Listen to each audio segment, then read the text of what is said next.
बेटा थोड़ी मदद कर दो, बहुत मेहरबानी होगी। अब बूढ़ों ने भी ये धंधा शुरू कर दिया भीख मांगने का। बेटा 2 दिन से कुछ नहीं खाया है, बहुत भूख लगी। भगवान तुम्हारा भला करेगा। कर देना मदद। मैं कैश लेकर नहीं आई, वरना मैं खुद ही दे देती। अरे तुम जानती नहीं हो, ये सब धंधा बन गया है मदद मांगने का। बिना मेहनत के पैसे लेते हैं और उसके बाद गलत कामों में लगाते हैं। ये सब के सब मिले हुए हैं। यार तू खुद देख वो कितनी बूढ़ी हैं। अगर जवान होती मैं समझती तेरी बातों को, और बच्चे जवान को ना मैं पैसे खुद नहीं देती हूँ। वही तो इनकी चाल होती है, इन्हें लगता है कि बूढ़ों को पैसे आसानी से मिल जाते हैं। चलिए जाइए यहाँ से, कोई पैसे नहीं मिलेंगे आपको। सुनिए, मैं आपको कुछ खाने को दिला सकती हूँ, मेरे पास फोन पे है। आप किसी शॉप से कुछ ले लीजिए। रहने दो बेटा, कोई बात नहीं। देखा, इनको खाने को नहीं चाहिए, इनको पैसे चाहिए थे। ये ना किसी रैकेट का हिस्सा है। चलो अब।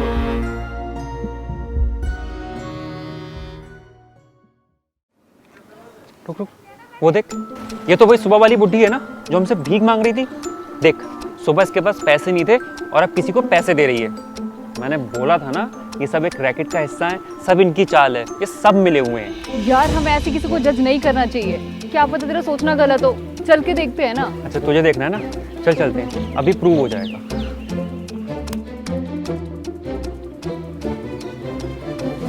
वाह, सुबह तो तुम बहुत नाटक कर रही थी, तुम्हारे पास खाने के पैसे नहीं है, तुम्हें बहुत भूख लगी है, ना जाने क्या क्या, और अब तुम उसको पैसे दे रही थी। क्यों झूठ बोल रही थी तुम हमसे, बताओ। अरे तो 2 मिनट चुप करेगा। आप उसे पैसे क्यों दे रही थी? आपके पास तो खुद के खाने के लिए भी पैसे नहीं थे। उसकी माँ का इलाज चल रहा है, उसे पैसों की बहुत ज़रूरत है। पर आप भी तो भूखी थी ना, आपके पास भी खाने के पैसे नहीं हैं। अरे बेटा मेरा क्या है, मेरा दुनिया में कौन है जो रोएगा मेरे लिए, पर उसका है। अगर उसकी माँ का इलाज हो गया तो वो अनाथ होने से बच जाएगा। और वैसे भी कहते हैं ना, अगर हम दूसरों के साथ अच्छा करते हैं तो वो अच्छाई हमारे पास लौट कर जरूर आती है। और अगर मैं 2 दिन भूखी भी रह लूंगी तो मर नहीं जाऊंगी, कहीं ना कहीं से खाने का जुगाड़ हो ही जाएगा। पर तुम्हारे पास पैसे थे तो तुम मदद क्यों मांग रही थी? बेटा मेरे पास जितने पैसे थे ना, वो इसकी माँ के इलाज के लिए कम थे।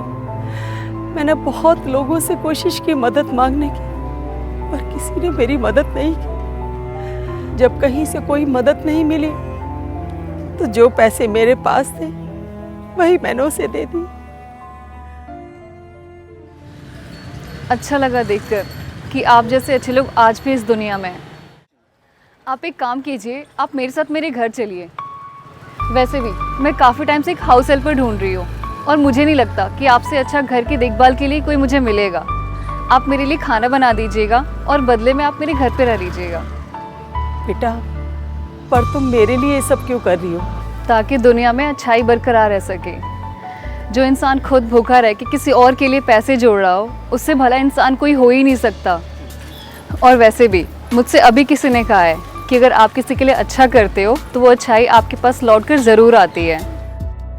आप मुझे माफ़ कर दीजिए, मैंने सुबह आपसे बहुत बदतमीज़ी से बात करी और कितना कुछ गलत बोला मैंने आपको। प्लीज़ हो सके मुझे माफ़ कर देना। कोई बात नहीं बेटा। निशा, तुम भी प्लीज़ मुझे माफ़ कर दो।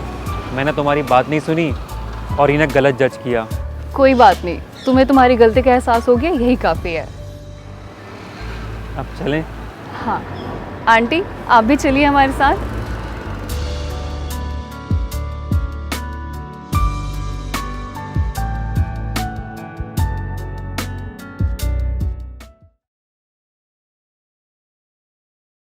If you are going through any psychological or relationship problem, then you can join our positivity group by the name of Nijo Positive. It's a community counseling group wherein you can submit your problems anonymously and people in the group will try to solve it or support you with positivity.